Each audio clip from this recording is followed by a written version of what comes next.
Hey everyone, I'm Mr. Lucky, your host, owner, founder of Following the Signs.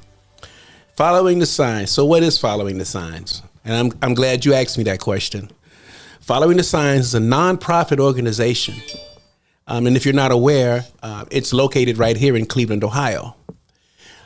Following the Signs, what is it? Well, our mission to Following the Signs is to focus on changing our community for the better by changing its people.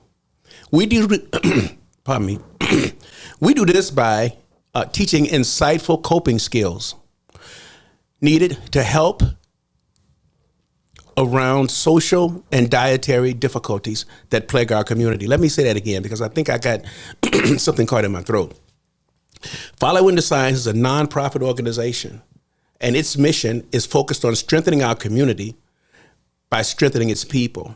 And we do this by teaching helpful, insightful coping skills needed to help get around social and dietary difficulties that plague our community and our institutions.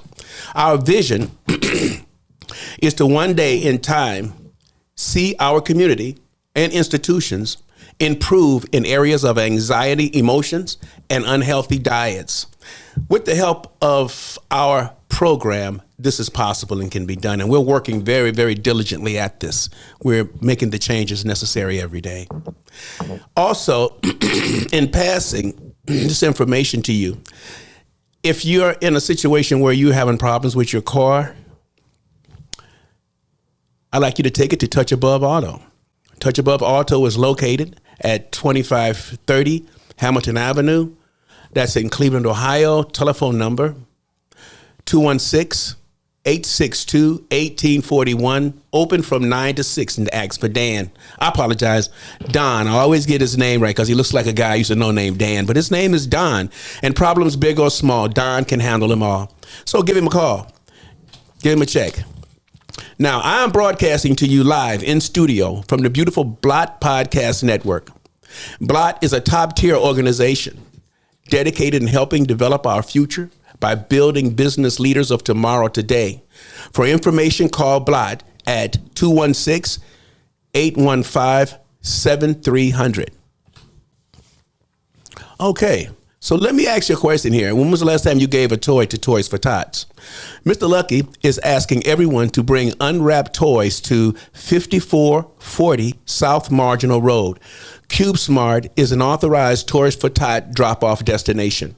Deadline would be December 12th, at 6 p.m. So be there or be square. We can always use those donations. The kids really need it. So what time is it now? I see Xavier is giving us the time. Xavier looks so nice today. All right, so here we are. Here's our bulletins for today.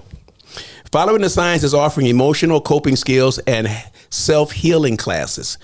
Join us every Wednesday from 7 p.m.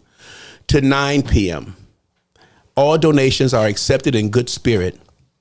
We will be at Lucky's Charms and Supplies, 6408 St. Clair Avenue, Cleveland, Ohio. Telephone number 216-924-8834, and all are welcome. Also, we're still promoting our FTS Lavender Project. So we're holding a raffle to help fund our project. Tickets will be on sale starting in December for $1. The drawing will be on the 21st. First place is $25. So purchase your ticket at Lucky's Charms and Supply, 6408 St. Clair Avenue, Cleveland, Ohio. And hopefully you'll be a lucky winner. So that's really what I have for you today. And so now let's get on our topic because I think it's really important. What we're sharing now is we're sharing our time and space with the entire United States of America. This is election time. This is voting time. And in our community, it means that we are placed in a responsible position here. We are asked to be the producers of the next generation of politicians that will take their place in our society, hopefully to help form our society. So it's up to us to choose that person. And that's what voting is all about. So I can take you to where it is now, and I just did, but let me take you where it came from. Some of the most renowned scholars, PhDs, can back me up on this. I would tell you exactly what their names are, but I would take away your ability to find information. They can back me up on this, what I'm about to say. What I'm about to tell you is that voting in the election has a definite effect on our community, our people, and everything surrounding it. Everything surrounding it. We need to realize that we need to, at voting time, look inside of ourselves. And when we get inside, look from side to side. By that, it sounds weird, but let me explain it. We have always had a situation when it came to being in this country as far as everything that we tried to do to help this country. Whether it was voting or whether it was the labor unions, you name it, we always had a situation going on at that time. What I'm trying to say to you is there are certain symptoms that happen to a lot of minorities during the time of voting. An unaware force comes into our lives and it sneaks up on us. And without us knowing it, it affects us directly. What I'm saying to you is that voting an election brings on anxiety reactions and anxiety, deep felt emotions that if we're not aware of it, they will play a part on us whether we know it or not. Let's get one of the symptoms. One of the symptoms of our voting effect is outstanding in the form of physical aspects. One thing is headaches. You may not realize why you're having a headache every time they say election time or voting time. And that's one of the anxieties that happen during this time. So now we find that we're more nervous. There's a nervousness condition that happens, unaware of the fact that during our ancestral time, during voting time was one of the most stressful times for our people. This is something that's been inherited in us today. Unconsciously, we are being affected by something that happened a long time ago. But these anxieties all are all around us. There's body aches that happen unexpectedly during election time. There's sleeplessness. People are not aroused. They're tired. They're laid back. And I can make a few more suggestions to you of symptoms that play a part that now that I've brought it to your attention, you could help me with because you're feeling these symptoms, these headaches that come around, these commercial interventions, these lack of commercial breaks that pound on us emotionally. So to bring that further, I brought on two of my guests. You remember Brandy. Brandy is a career life coach. Hi, Brandy. Hi, how are you? I'm fine, thank you. And I've also brought Miss Bonita Armistead. And she is a renowned author and how do I say that? Community advisor. Correct. Yes. So, so the subject today is how voting, the effect of voting happens to affect our community unconsciously and even consciously. The direct result of the voting program that takes place in America. Let's see, Brandy, am I on the right track here? Am I saying something that makes any sense? I do know it's backed by some of the best PhDs in the country. Could you say something you can add to that to help me with that? Is it true that can happen? I do think around the voting time, people get really anxious because they don't want to make the wrong mistake electorally. They look at it as, I want to make the right choice for my community, but I want to make the right choice for my own personal opinion for me. Is that right? That's serious. And we don't have a judge to judge us whether we made the right decision or the wrong decisions. In time, the politician will prove us right or wrong. That's usually the way it goes. Yeah. But we step into this arena where we're thinking that everything we're saying is right. This brings on some of these side effects that I was talking about a minute ago, some of these symptoms that happen to us. Now, don't get me wrong, these symptoms can easily be taken away with a pill. So there we go. Now there's another anxiety. There's another emotion. Now we're taking more medications now during election time than we did before election, and we will be taking after election. So this process goes on and on. So let me ask you another question, Brandy. What are a few social coping mechanisms that people can use during election time? Emotional and problem focusing, just pretty much about figuring out the right choice. As I said, like making sure you make the right choice. So it's just like being focused on making sure that you are enabling yourself to make the right choice. That's right. Yeah. And that comes from, I kind of sense that it came from eating properly.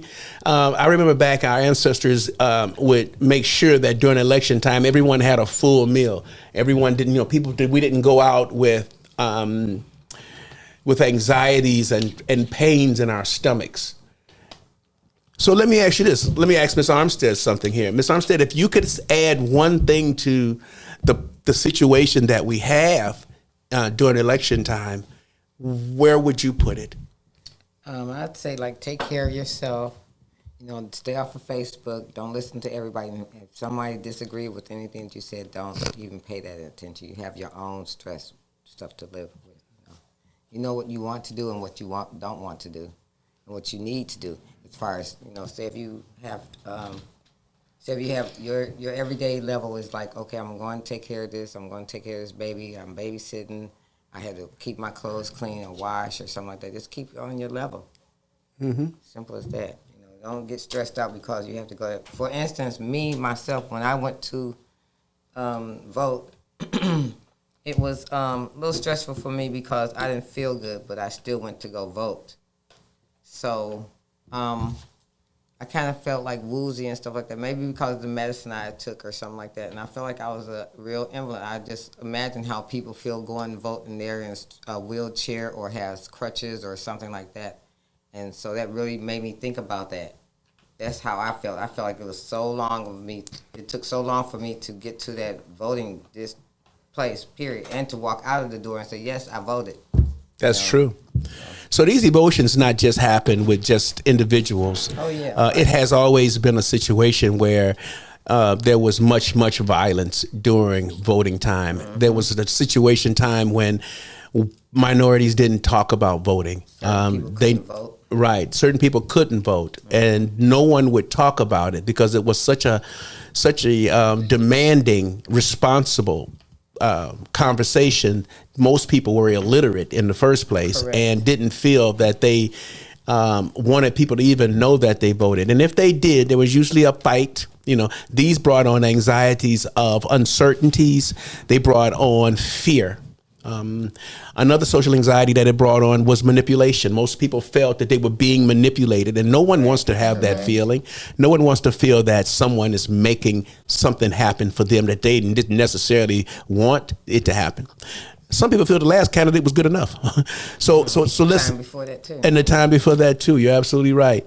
So Brandy, I have one of the problems with the attitudes in election time is a feeling of people feeling that they are not in control.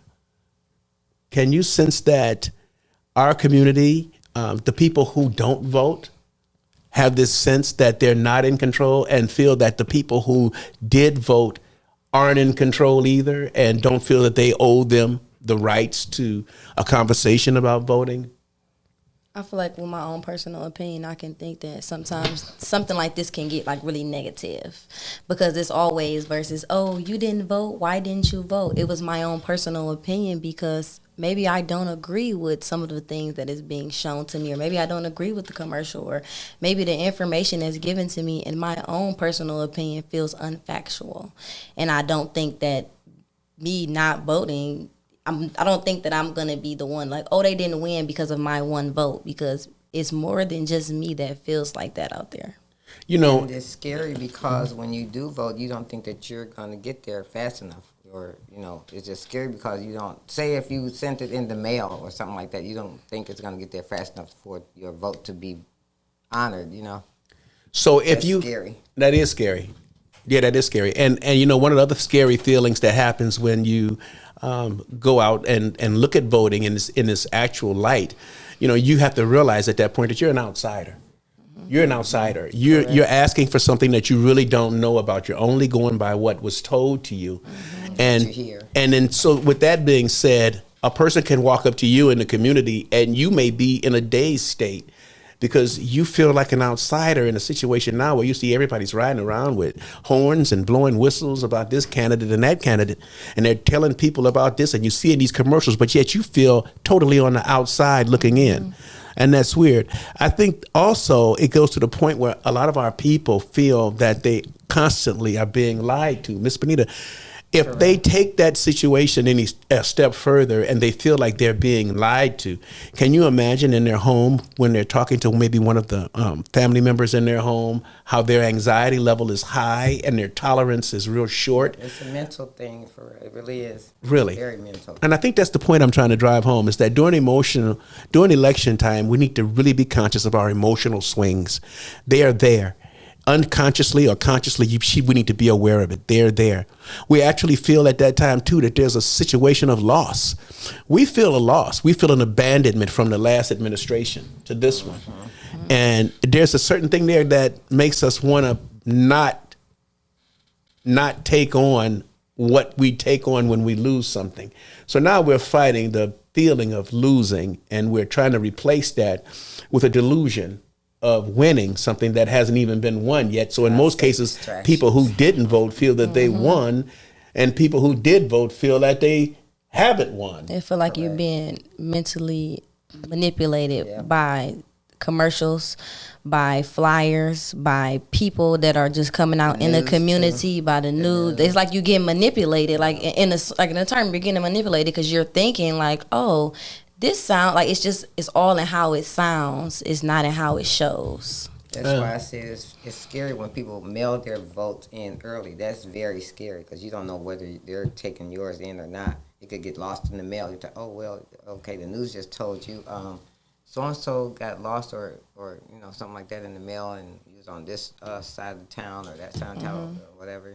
That's why the manipulation come in, because you think in your head, you like, I made the right choice by mailing in my ballot, or I made the right choice by mailing in, but I was late going to the voting, so maybe my vote doesn't matter, and that's how they feel. That's really serious. Now, with that being said, I take it one step further and say that there's a sense of uncertainty whether you vote or not. So let's just say you do vote, okay? And you say, well, I got my vote in and I got it on time, but guess what? There's an anxiety that's going to take over you, and it's called uncertainty. Did it really go in? Did they really count it? So now you're short-tempered when it comes to talking to a person at a store, or you're short-tempered when you go to check out at the checkout line at your grocery place or wherever. You're short-tempered when it comes to your husband or your man or your woman telling you something that's sincere to them, but because of the uncertainty from this election lingering in the back of your mind, it's there. And if you're not conscious of it and relax from it, we're going to talk about some coping skills that can help us with that. But if we don't understand that during election time is a very critical time for minorities in this country, we need to be very aware of things. Another one is this media anxiety. Sometimes we turn our television on, and I don't want to get too much on this. Ms. Benita, you know what I'm talking about. You've probably been seeing it as long as I have. Is that when we turn our television on, there's certain people that we don't want to see. True. There's certain commercials in this election process that we really don't want to see. And we may even scream at, this guy's a liar. I saw a lot of that when President Trump was running, and a lot of people felt that anxiety feeling about him. And they said, oh, I don't want to see no more of his commercials. And people would literally get up and try to turn the television off during their commercial time. That's true. And so I kind of sensed then that, other people in the room were looking at them like, well, what's wrong with Trump? Okay, so now we got a problem in the room. So that anxiety situation does go on. There's a distance takes a part in that too. Once we feel that a candidate won that you didn't vote for and you didn't want to see win, we tend to distance ourselves unconsciously in our community. At this point, we can walk outside and really don't want to talk to anyone because we feel distant from the election because our candidate didn't win. We get into that seclusion mind. Do you think that's kind of like a way that people cope, is to get into their mindset that they're really not here, that they're not a part of the world anymore, the society anymore? Just secluding yourself from everything, because it just is too overpowering in the mind. Like, it's too much overthinking, because like I said, you don't want to make the wrong decision, the wrong choice. Yeah. So you're going to overall isolate yourself from everybody and everything. You're just going to be like, it's going to be overwhelming. I think you're right in every way. I sense that we need to understand these things, and then we need to bridge those gaps. one of the ways that I talk about it, and I know you women know more about it than I do, is to be able to feed your family well. Feed your family a balanced meal.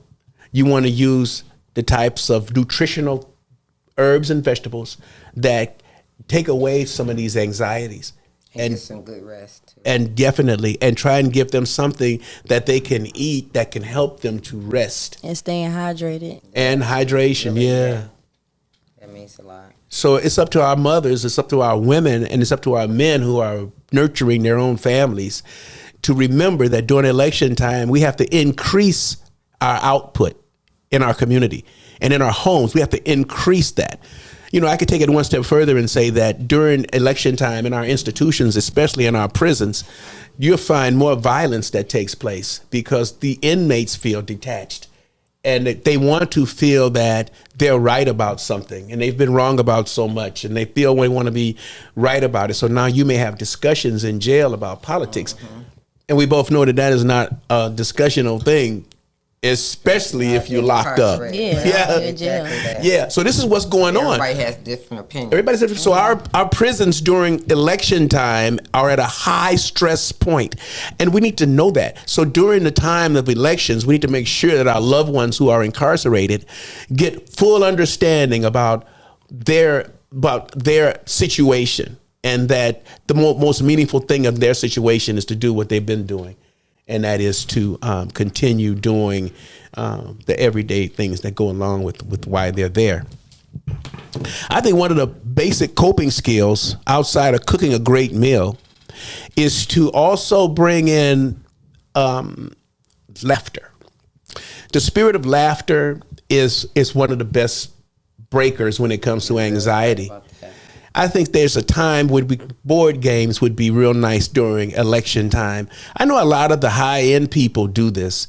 I don't sense that some of the high-end people feel as deep of a stress as... You just can't say high-end because my parents used to do the same thing. We were low-end, as you like to say high-end. We were low-end. It was like 24 of us in our house. I'll say 12 first. I was the first set of 12. Just can't say we would play like concentration they had back in the day. So quite a few like that, hearts or slamming or spoon that they would call spoon's card game. That. See, these things broke anxiety. Yeah, you're right. They would break the anxiety that goes along during election time. And it's fun. And laughter is the greatest form of therapy, known. That you could ever have. It could break a lot of the anxieties in the home during this time. And believe me, I think it's also very important that we realize that we're not the only family that's having stress at this time. We need to understand that we need to open the door in our minds and in our hearts to the people to our right and to our left and make sure that our communication opens up. This is one of the coping mechanisms, the coping skills that we teach at Following the Signs. And it's just about us opening up our portal to accept whatever may happen. True. And once we decide that we can prepare, then accepting is not a problem. The problem occurs when we're not prepared. When we're not prepared and it happens, then there's chaos. When we're not prepared for whoever may win an election or who may run for an election. But I think our preparation means a lot. So like we just mentioned, during election time, it's important that you bring in board games. And you play these games. You put this down, and and keep your family occupied, away from the television, and away from the stress. You have to understand something. I kind of sense that during the 1800s, when it was really difficult for our people to exercise any rights at all, that there was a shiver that went down in the spines of our ancestors, and I kind of sense that it got into the children too. And I may be far fetched from that, but I think a lot of this is inherited, just like we inherit different physical problems with high blood pressure. I think we also inherit during election time a conscious emotional anxiety, and I think that and I believe that it has been backed by many PhDs, and I'm only referring it to because this is something that people just don't want to talk about anymore. We have to listen. I know back in the day too, because the election, when people get elected like presidents and stuff like that, they used to last a long time, more than 4 years. It was like 8 years, 12 years, 10 years, stuff like that. You know, you have to look back and you'll see. You're right. When we have an election every 4 years, an election every 2 years, you don't have a straight pattern of life. You know, like I would talk about last week, I would talk about how we used to follow the sun. We would get up in the morning, we would work all day, and when the sun came down, we would go home and eat. So we were following the pattern of the sun. But now we're not following the pattern of a sun, and even one step further, we're following the pattern of an election. We're following a pattern of a already set dialogue for us to ingest, whether we're aware of what we're ingesting or not, and they're asking us to make a decision off of the information. And the information, whether right or wrong, maybe it's not enough information to make that decision, but people do, and they're really conscious of it. But then again, like Miss Brandy brought out, that uncertainty still lingers there. And so if I can just say, one of the things that is good to do is to start a project in your home. During election time, it's time to start a container garden. It's time to get a couple containers and put some dirt in there. And during election time, take that anxiety away and start plotting a project. What do you think about that? Else. Yeah, makes sense. Yeah, focus on something else. Find something else with your family. Like you said, laughing with your loved ones, make you feel better. Yeah, connect the dots. Yes. Monopoly. Tic-tac-toe. Yeah, anything just to get off social media or just to stop, like just tune your mind out from the world. You know, when you around your family, you feel loved. Exactly. So that tunes your mind out of all the problems around you because you around your loved ones. Especially when it's fun. And eating, we love eating because I love to eat. Love to eat, okay? I think during election time in my house, my mother would always bake something. She would always bake something real good, and I'd be able to stick my finger in the bowl and lick the chocolate off. Yeah. And I just, fun. It wasn't even. I love that. Yeah. So, see, these are the things that take our mind away. Like, that's the preparation that should take place during election time. Like I say, when you're prepared for something, whether it's good or bad, it doesn't matter because you're prepared. So, during election time, we should always trend to keep our families prepared for the commercial media, prepared for the uncertainties that's just inside of you, and be prepared also for the anxieties that happen during that time. So, Ms. Brandy, could you give us is there anything that you would like to say before we get to the end of this podcast? I think that when it comes to voting, it's not always about you making a wrong decision. You have to make a decision that you feel comfortable with within yourself. It is stressful. It is. They're like, oh, pick me. No, you have to pick whoever you feel comfortable with that can lead your community, no matter who it is. Take some time to yourself. Even if you got to vote early in the morning when nobody is there, just give yourself time, give your brain time, drink some water, eat some good food, and enjoy some time with your family. Rest. Yeah, get some rest, because majority of the time people who be voting, they do get up real early, and then they be tired all day because they feel as if in their mental they made the wrong decision. Correct. Yes, you are. Wow, that's serious. Miss Benita? Yeah. Well, like I said, it took me a little while to get the vote. Like I said, and I had a little stressful day a little bit, but I had to gather my thoughts and stuff together, write it down. And that's what I usually do to remember stuff. I write stuff down. And I had to go, my whole total order was like, go to get my great-grandchild, make sure he's fed, make sure you got him some rest and stuff, play with him a little bit. Then when I left there, I came home, make sure I pick up my glasses, because I had the wrong glasses while I was at my granddaughter's house. And then when I got to go vote, like I said, it was like I didn't feel good. Really, it didn't feel good. And it just seemed like it was a long time for me to get to that desk and pull out my ID and stuff like that.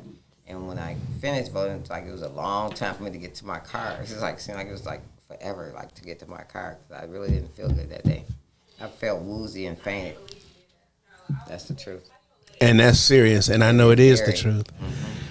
So let's see. For what I can say is that everything has already been said. And what I'd like people to understand is that this is a well thought out group here. And we didn't just get together and do this. We've tried to sit down and figure out what is the best information that we could give on a podcast. And whether you can sense it or not, it's there. I sense that that you guys understand what we're trying to, the message that we're trying to portray to you, and that maybe you can take it into account. So we're talking about, this is Following the Signs. This is an organization, and our organization is to help teach coping skills, to get people ready for what's going to happen in the community today, tomorrow, and in our institutions. We also know we can do this by giving people information and showing them how to use it. And we also can show you when to eat, what to eat, and how to eat. But you have to stay tuned to Following the Signs. Every other week we're here, me, myself, Brandy, and also Miss Benita. And we're here to help inform you and give you the insight. So let me just say in closing, it's been said, and I can repeat it, that in life we're placed on paths in life that lead us and guide us through all the straits, the twists, peaks, valleys, and turns. Strange. The good news is that in our journey, when we follow the signs from nature, the signs from the universe, and the signs from the source of all things, our destination always reaches an insightful, long-standing reward. So I'd like to thank you for chiming in, and Xavier would like to say bye to you too. So you have the bulletins. We meet every Wednesday at Lucky's Charms and Supply. Larry, you cut a brother off. Oh. See you guys. All right, see you guys next time. See you guys. Yeah. Go Browns. Go Browns.